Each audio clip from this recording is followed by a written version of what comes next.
என்ன கொஸ்டின் கேட்டிருக்காருன்னா, அவரு பேக் ஃபுட்ல கட் அடிக்கும் போது பாயிண்ட்ல போகும்போது ஃப்ரண்ட் ஆஃப் பாயிண்ட் நிறைய அடிக்கிறேன் சார், பேக் ஆஃப் பாயிண்ட்டுக்கு பிஹைண்ட் என்னால் அடிக்க முடியல, பாயிண்ட்டுக்கு பிஹைண்ட் அடிக்கும் போது நான் பாலை மிஸ் பண்ணிடுறேன்னு நினைக்கிறேன். Very good point. இப்போ உங்களுக்கு சொல்ற ஆங்கிள் கரெக்டாக இருக்கும்னு நினைக்கிறேன் சமீர், நீங்கள் பார்த்துக்குங்க.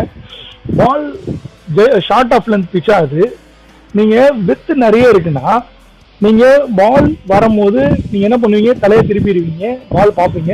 உங்கள் ஃப்ரண்ட் ஆஃப் ஐஸ் வரும்போது நீங்கள் அடிச்சிங்கன்னா பால் ஃப்ரண்ட் ஆஃப் பாயிண்ட். நீங்கள் கான்டாக்ட் பண்ணும் போது உங்கள் ஐக்கு பின்னாடி பாலை வர வச்சு தட்டுனீங்கன்னா பால் போயிடும். ரெண்டு விஷயம் தான்.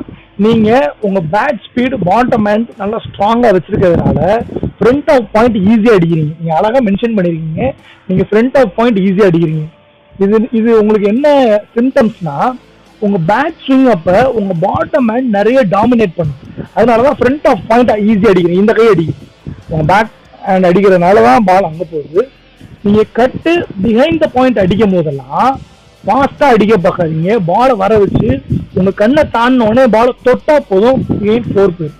ஏன்னா பாயிண்ட்டுக்கும் தேர்ட் மேன் நடுவில் பால் போனாவே 4 தான். பால் ஃபாஸ்ட்டாக வந்தால் தான் நம்ம லேட் ஆகும். பால் ஸ்லோவாக வந்தால் லேட் ஆனீங்கன்னா பால் ட்ராவல் ஆகும்போது பாயிண்ட் வந்து பிடிச்சிருவாங்க, நம்மளுக்கு ரன்னு கிடைக்கும்.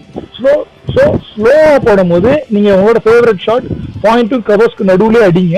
ஏன்னா உங்கள் பாட்டம் மேன் ஃபாஸ்ட்டாக வரும்.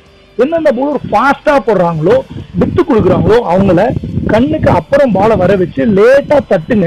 பவராக அடிக்க வேணாம், மேலேருந்து கீழே தட்டுனாவே போதும். பாயிண்ட்டுக்கும் தேர்ட் மேனுக்கு நடுவில் பால் 4 போயிடும். இப்போ உங்களுக்கு நான் சொல்கிறது புரிஞ்சிருக்கும்னு நினைக்கிறேன் சாமி. இன்கேஸ் உங்களுக்கு புரியலைன்னா கண்டிப்பாக எனக்கு திருப்பி எனக்கு கொஸ்டின் பண்ணுங்கள். என்ன உங்களுக்கு டவுட் இன்னும் கிளியராக சொல்லுங்கள், நம்ம அதை கிளியர் பண்ணுவோம். Thank you so much for